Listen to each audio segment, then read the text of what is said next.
नमस्कार, स्वागत है आप सभी का सीएचएस कंसेप्ट के ऑनलाइन लर्निंग प्लेटफॉर्म पर। मेरा नाम है ओमी त्रिपाठी और आप सभी जानते हैं कि मैंने सीएचएस से ही पढ़ाई की है और मैं आपको प्रिपरेशन भी करा रही थी इतने दिनों से सीएचएस की ही।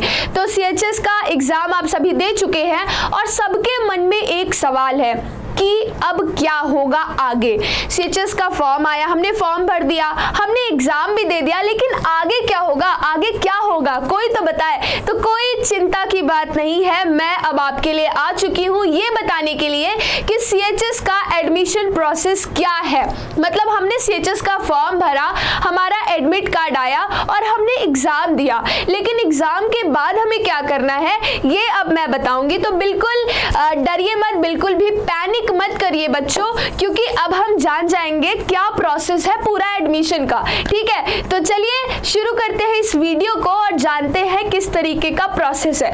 ओके, तो सबसे पहले देखो, आप लोग को ये बात, बेसिक सी बात आप सभी को पता होगी कि सेंट्रल हिंदू स्कूल, जिसका नाम है CHS, जिसे आप CHS नाम से जानते हैं, एक गवर्नमेंट स्कूल है जो कि BHU की शाखा है, बनारस हिंदू यूनिवर्सिटी का ही एक एफिलिएटेड स्कूल है ना, जो कि गवर्नमेंट स्कूल है। बहुत सारी अच्छी अच्छी फैसिलिटीज आपको प्रोवाइड करता है, बहुत मिनिमम कॉस्ट पे एक बेस्ट क्वालिटी ऑफ एजुकेशन आप पाते हैं। इसके अलावा हमारा नाम होता है ना, ये होता है कि बच्चा CHS से पढ़ रहा है, इसका मतलब बहुत अच्छा होगा पढ़ने में, बहुत अच्छा स्कूल है ना। तो और भी बहुत सारी फैसिलिटीज के ऊपर एक वीडियो बना हुआ है, तो अभी मैं फैसिलिटीज डिस्कस नहीं करूंगी। ठीक है, तो ये आप सभी जानते हैं कि बहुत सारी फैसिलिटीज हमें CHS प्रोवाइड करता है। CHS का एक बॉयज स्कूल है, इसके साथ साथ एक गर्ल्स स्कूल है ना। गर्ल्स स्कूल में गर्ल्स जाती है, बॉयज स्कूल में बॉयज। और इस पेन को अगर हम चेंज कर ले तो थोड़ा सा चेंज करके पढ़ाते हैं। ओके, तो देखो क्या है, CHS बॉयज स्कूल है जिसमें सेंट्रल हिंदू बॉयज स्कूल कहा जाता है और सेंट्रल हिंदू गर्ल्स स्कूल, दो इसकी स्कूल है, दोनों कमच्छा पे ही है, बनारस में है। तो जो बच्चे बाहर से है बनारस के, उनको हॉस्टल लेके रहना पड़ेगा, लेकिन एक फायदा है, अगर आपकी रैंक अच्छी है तो आपको हॉस्टल भी मिलेगा। ठीक है, नहीं तो आसपास काफी सारे हॉस्टल्स मिलते हैं, तो आप हॉस्टल लेके पास में रह सकते हैं। चलो आगे देखते हैं। सबसे पहले तो फॉर्म का डेट आया था, बच्चे एकदम घबरा गए थे, डर गए थे कि फॉर्म आ गया है, अब क्या होगा। चलो फॉर्म हमने भर लिया था, है ना, फॉर्म हमने भर लिया था। उसके बाद एग्जाम की डेट आई थी, एग्जाम की डेट आने से पहले एडमिट कार्ड आई थी। एडमिट कार्ड में एग्जाम का डेट आपके बुलेटिन पे लिखा हुआ था वैसे, फिर एडमिट कार्ड आई जिसके माध्यम से आपने एग्जाम दिया आपने। उसके बाद कुछ एडमिशन का डेट आया, वो भी बुलेटिन पे आया। ठीक है, तो form date, exam date, admission date, इसके साथ साथ आगे क्या है, एग्जाम का क्या मोड है, पेपर का क्या पैटर्न और नंबर ऑफ सीट्स, ये सब आज हम इस वीडियो में डिस्कस करने वाले हैं। तो वीडियो को पूरा लास्ट तक देखेंगे और समझेंगे कि क्या क्या चीजें होंगी और किस तरीके से पूरा प्रोसेस है एक एडमिशन का। ठीक है, तो सबसे पहले अगर हम बात करें एग्जाम के मोड का, ठीक है, एग्जाम के मोड का सबसे पहले ही बात कर लेते हैं। एग्जाम का जो मोड है आपका, एग्जाम मोड, तो एग्जाम मोड देखो बेटा कैसे होगा। एग्जाम मोड जो है वो ऑफलाइन है। ठीक है, आप ऑफलाइन मोड में एग्जाम देते हो, जाते हैं आप सेंटर पे, एक OMR सीट आपको प्रोवाइड की जाती है। क्या है, OMR सीट। उस OMR सीट पे क्वेश्चंस रहते हैं, आपको फिलअप करने रहते हैं। आप सभी ने एग्जाम दिए हैं, 4 ऑप्शंस रहता है, ऐसे गोला बनाकर उसमें ब्लैक या ब्लू बॉल पेन से फिलअप करना रहता है। ठीक है, ये हो गया एग्जाम पैटर्न, एग्जाम मोड। इसके साथ साथ एक होता है एग्जाम पैटर्न। ठीक है, एग्जाम पैटर्न क्या है, एग्जाम पैटर्न नाम का प्राणी क्या होता है। अब देखो एग्जाम पैटर्न ये होता है कि किस तरीके से आप एग्जाम देंगे। सो बेसिकली आपका जो टोटल मार्क्स है, टोटल कितना मार्क्स होगा, टोटल मार्क्स होता है एग्जाम का 300।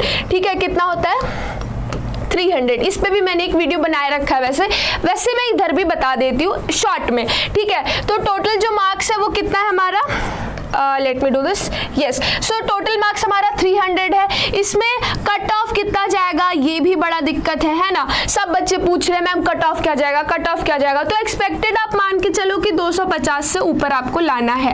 कट ऑफ के ऊपर एक और वीडियो बन जाएगा, टेंशन नहीं लेना है, बट ये माना जाता है 250 के ऊपर आएगा तो आप सेफ जोन में हैं, ठीक है। इसके अलावा ये इसमें एक चीज है कि इसमें आपको निगेटिव मार्किंग नहीं होती है, ठीक है। तो आपको निगेटिव मार्किंग नहीं होगी, ठीक है। आप निगेटिव मार्किंग से बचेंगे।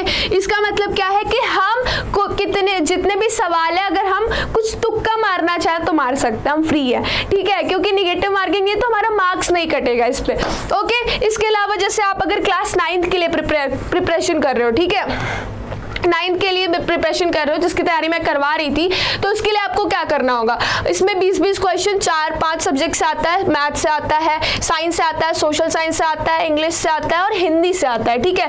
20-20 सवाल सभी सेक्शन से आएंगे और ऐसे ही अलग अलग, जैसे कि अगर आप क्लास 11 से करना चाहते हैं, 11 की तैयारी कर रहे हो तो बायो स्ट्रीम से कर रहे हो या मैथ स्ट्रीम से कर रहे हो, ठीक है, तो वो सब देखा जाता है। अगर बायो से कर रहे हो तो आपका physics, chemistry, biology, maths, physics, chemistry, biology, Hindi और इंग्लिश तैयार होना चाहिए, ये 5 सब्जेक्ट्स आएगा। वही अगर आप मैथ से कर रहे हैं तो मैथ्स के लिए आपका क्या चाहिए, मैथ्स तो चाहिए ही, साथ साथ फिजिक्स, केमिस्ट्री जो कि कॉमन रहेगा और हिंदी और इंग्लिश। तो इस तरीके से कुछ एग्जाम के पैटर्न्स है, ठीक है, एग्जाम पैटर्न। और हमने 2 चीज जान लिया, क्या क्या जान लिया, एग्जाम का मोड जान लिया और पेपर का पैटर्न जान लिया, ये 2 चीजें हमने जान लिया, ठीक है। आगे बढ़ते हैं और आगे क्या है, आगे अब आपके सीधे बुलेटिन पे चलते हैं, ठीक है। बुलेटिन से ही जानते हैं कि किस तरीके से पूरा एडमिशन का प्रोसेस है। तो पहले तो ये जो फोटो आप देख रहे हैं किसकी फोटो है, देखो doctor Annie Besant. Doctor Annie Besant ने ही CHS गर्ल्स स्कूल की स्थापना की थी, ठीक है। पंडित मदन मोहन मालवीय जी जिन्होंने BHU की स्थापना की है और इसीलिए इन दोनों जी का इनका फोटो रखा हुआ है यहाँ पे। चलिए आगे बढ़ते हैं और जानते हैं एडमिशन का पूरा प्रोसेस। तो सबसे पहले तो आपका फॉर्म आया, एप्लीकेशन फॉर्म आया। एप्लीकेशन फॉर्म देखो यहाँ पे लिखा है last date for online submission. Online submission आपका एप्लीकेशन का फॉर्म आ गया था 20 फरवरी को, ठीक है, 20 फरवरी को आ गया था।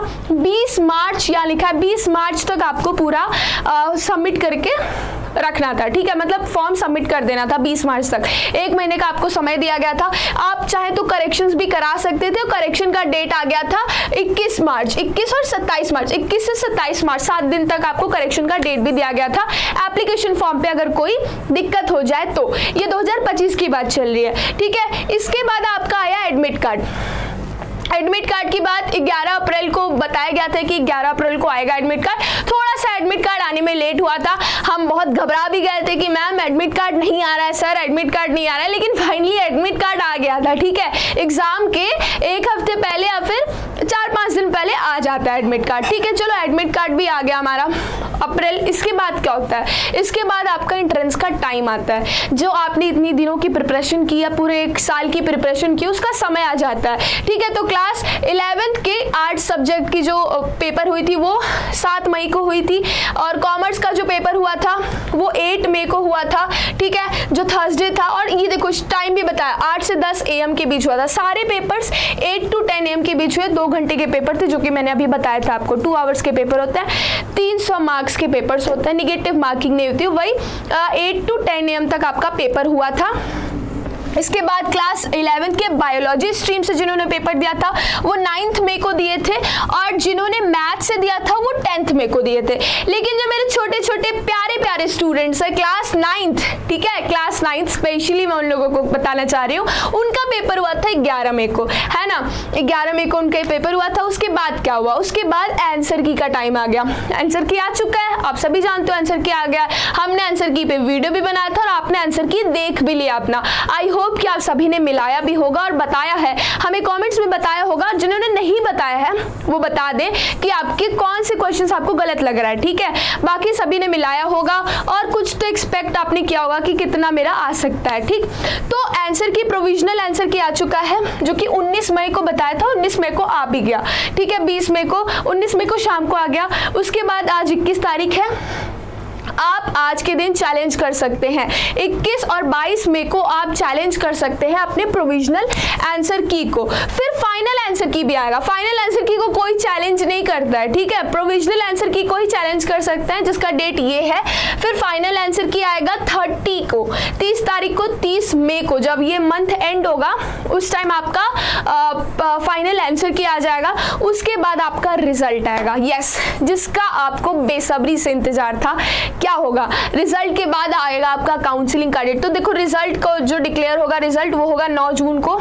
9 जून को रख लो, इस डेट को ना ऐसे लिख के रख लो, 9th ऑफ जून, जिस दिन आपका रिजल्ट डिक्लेयर होगा। उसके बाद क्या होगा, उसके बाद काउंसलिंग के लिए आपको कॉल्स आएंगे, ईमेल्स आएंगे, मैसेजेस आएंगे, ठीक है, काउंसलिंग के लिए। ऐसे मुझे भी आया था काउंसलिंग के लिए, तो बहुत बड़ी बात होती है, लाइक इंटरव्यू के लिए कॉल आ रहा है ऐसा लगता है। तो सभी लोग एकदम खुश हो जाते हैं, घर वाले खुश हो जाते हैं, हम खुश हो जाते हैं, अरे वाह काउंसलिंग के लिए कॉल आ गया।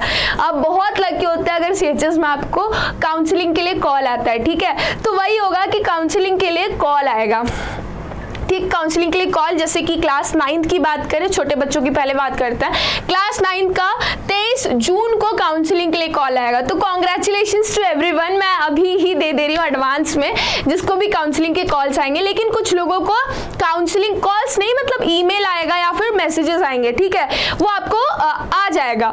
ऐसा टेंशन नहीं लेना मैम कॉल आएगा, कॉल नहीं आता है, कॉल भी आएगा तो बता दिया जाएगा, जो भी आएगा आपको उस वे में पहुंचा दिया। एक मैसेज आपको दे दिया जाएगा कि आप काउंसलिंग के लिए आइए। कहाँ आइए CHS में, ठीक है। आप अगर गर्ल हैं तो गर्ल्स स्कूल जाइए CHS के, और अगर बॉय हैं तो बॉयज स्कूल जाइए। यस, ये मेक इट श्योर कि बॉयज गर्ल्स स्कूल ना चले जाए, ठीक है। बॉयज का काउंसलिंग बॉयज स्कूल में होता है और गर्ल्स की काउंसलिंग गर्ल्स स्कूल में होती है। चलो, तो ये जो काउंसलिंग का कॉल आएगा 9th का, वो 23 जून को आएगा, मंडे को। और आपको मंडे को ही, मतलब 23 जून को मंडे को आपको जाना होगा 9 to 11 AM के बीच, मतलब 9 बजे से पहले ही चले जाना भाई, ठीक है। और 9 से 11 तक आपकी काउंसलिंग होगी। ये है काउंसलिंग में क्या क्या आपको डॉक्यूमेंट, सर्टिफिकेट्स चाहिए, इसका वीडियो वापस से बन जाएगा, ठीक है। तो इसकी चिंता मत करो कि मैम काउंसलिंग में क्या सर्टिफिकेट्स चाहिए, हमें नहीं पता है। देखो इसके बाद क्लास 11th का जो मैथ्स स्ट्रीम से बच्चे दिए हैं पेपर, उनका 24 जून को 24 जून को उनकी काउंसलिंग होगी। फिर बायोलॉजी स्ट्रीम से जिन्होंने किया है उनका 25 जून को होगा। फिर 11th आर्ट्स से जिन्होंने किया है उनका 26 जून। और जो पेड सीट वाले बच्चे हैं, पेड सीट जो कि CHBS में ही है सिर्फ, वो सभी स्ट्रीम्स में उनका आएगा 2 जुलाई को, ठीक है। वो 2 जुलाई को अपनी काउंसलिंग करा लेंगे पेड सीट के लिए। पेड सीट क्या है हमें नहीं पता है। पेड सीट बेसिकली क्या है कि आपको सीट्स को खरीदना होता है, तो इसकी भी एक वीडियो बन जाएगी। टेंशन बिल्कुल नहीं लेना है कि मैम ये पेड सीट क्या, मैं नहीं समझ आ रहा है, सबकी वीडियो बन जाएगी स्पेसिफिकली। अभी जिसकी बन रही है उसकी समझ लो, ठीक है। एडमिशन प्रोसेस समझ लेते हैं, पेड सीट भी समझ लेंगे और काउंसलिंग के लिए जो सर्टिफिकेट्स चाहिए वो भी समझ लेंगे। चलो, उसके बाद हमारा ऐसा रहेगा कि कुछ बच्चे जो हैं उनके काउंसलिंग के वेटिंग्स के लिए भी उनको मैसेज जाता है कि आप वेटिंग्स में रहिए। ऐसा होता है कि कुछ बच्चे जिनको काउंसलिंग के लिए मैसेज गया वो उस टाइम नहीं पहुंचे, तो उनका एडमिशन तो कैंसिल है ना, या फिर हो सकता है उनको एडमिशन ही नहीं लेना है, ऐसे एग्जाम दिए हो, या फिर उनको किसी दूसरे स्कूल में लेना हो, या फिर कुछ भी प्रॉब्लम हो सकती है। तो उनका जब नहीं हुआ तो जो वेटिंग्स में बच्चे हैं उनका होता है एडमिशन, ठीक है। अब उनका एडमिशन है तो उसका भी डेट देख लो। जैसे कि जो क्लास 9th के बच्चे हैं, ठीक है, जो छोटे छोटे बच्चे हैं क्लास 9th के, वो 28 जून तक वेट कर सकते हैं। 28 जून, ठीक है, 28 जून तक ही वेट करना। 28 जून लिखा है। वैसे चेंजेस अगर होंगे तो आपको बता दिया जाएगा। आपने जो भी ईमेल दिया है उस ईमेल पे आपको मैसेज आ जाएगा, ठीक है। तो जो भी चेंजेस होगा आपको बताया जाएगा। वैसे 28 जून बुलेटिन पे लिखा हुआ है, तो 28 जून तक 9th का है, और 11th मैथ्स एंड बायोलॉजी का 30 जून तक है। बाकी 11th आर्ट्स का जो है और कॉमर्स का वो 1 जुलाई तक है, ठीक है। वेट, ये देखो 1 जुलाई लिखा हुआ है, 1 जुलाई तक है। तो इसमें कोई भी चेंज आएगा तो आपको धीरे से या फिर मैसेज के रूप में कैसे भी बता दिया जाएगा। चलो आगे, ये तो हमने देख लिया कि काउंसलिंग की डेट क्या है, वेट कब तक करना है, ये सब कुछ देख लिया। अब देख लो कि सीट्स कितनी है, ठीक है। जैसा कि हम यहाँ पे देख रहे थे, हमें क्या क्या समझना था। वेट, तो पेपर पैटर्न हो गया। यहाँ से हमने एग्जाम डेट एग्जाम फॉर्म का डेट कब आया था, एग्जाम का डेट कब हुआ, एग्जाम तो हो भी गया हमारा, ठीक है। एडमिट कार्ड वगैरह सब देख लिया। एडमिशन का डेट मीन्स काउंसलिंग का डेट, काउंसलिंग वाले दिन ही आपका एडमिशन होता है, ठीक है। तो वही डेट वो भी हमने देख लिया। एक लास्ट चीज बचा, क्या बचा, नंबर ऑफ सीट्स, कितने नंबर ऑफ सीट्स है ना, तो चलो इसे भी देख ही लेते हैं। नंबर ऑफ सीट्स, चलो दिल थाम के बैठ जाओ सभी लोग, क्योंकि अब नंबर ऑफ सीट्स की बारी आ चुकी है। तो देखो नंबर ऑफ सीट्स अगर हम बात करें सेंट्रल हिंदू बॉयज स्कूल, मतलब जो छोटे बच्चे हैं, मतलब क्लास 9 की बात कर रही हूँ मैं, जो लड़के हैं, लड़कों का 100 सीट है। मैं कई बार से बताई हूँ, क्लास में भी कई बार बताई हूँ कि 100 सीट्स हैं बॉयज़ का, ठीक है। वही जो अगर 11th मैथ स्ट्रीम से हो तुम लोग, तो आपको 38 + 50 सीट्स मिलेंगी, ठीक है। 50 सीट जो है वो रिजर्व्ड है मैथ्स ग्रुप के लिए सिर्फ, और 38 सीट्स तो वैसे आपको है अवेलेबल। चलो उसके बाद बायोलॉजी के लिए, अगर आप बायोलॉजी स्ट्रीम से हैं और आप लड़के हैं, ठीक है, बॉय हैं, बॉय BOY बॉय हैं, तो आपके पास 25 सीट्स हैं। इसके बाद अगर आप आर्ट्स स्ट्रीम से हैं, ह्यूमैनिटीज से हैं, geography, economics, political science, history, इसके अलावा पेंटिंग, साइकोलॉजी, बहुत सारे सब्जेक्ट, वैरायटी ऑफ सब्जेक्ट्स आपको ऑफर किए जाएंगे वहाँ पे, ठीक है। तो बिल्कुल भी ये नहीं सोचना आर्ट्स से हूँ मैं, कुछ भी हूँ, आर्ट्स से हो लेकिन काफ़ी सारे, बहुत सारे अच्छे कॉम्बिनेशंस आपको मिलेंगे, ठीक है। तो बहुत अच्छा है आप CHS से आर्ट से पढ़ें, क्योंकि CHS से आर्ट से पढ़ना ही अपने आप में बहुत बड़ी बात होती है।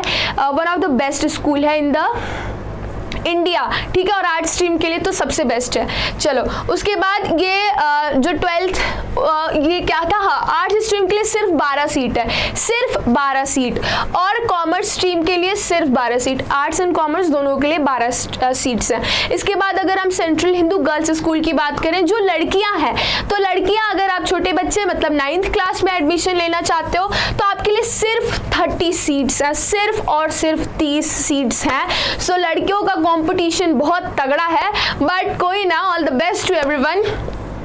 पेपर अच्छा गया है, काउंसलिंग में भी नाम तो आ ही जाएगा, ठीक है। बिल्कुल घबराना नहीं है, बस प्रे करो अब भगवान को और अपने ऊपर विश्वास रखो।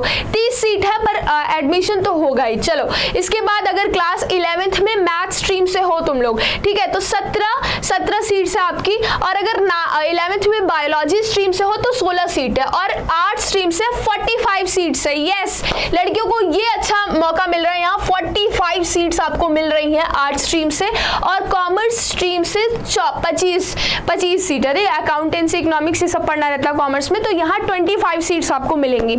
चलो तो बहुत अच्छी है सीट्स, वैसे एलोकेशन काफ़ी है लड़कियों के लिए, तो काफ़ी अच्छा है, थोड़ा लड़कों में ही कम है, बट देख लो बेटा, ठीक है। अब यही है सीट जो है।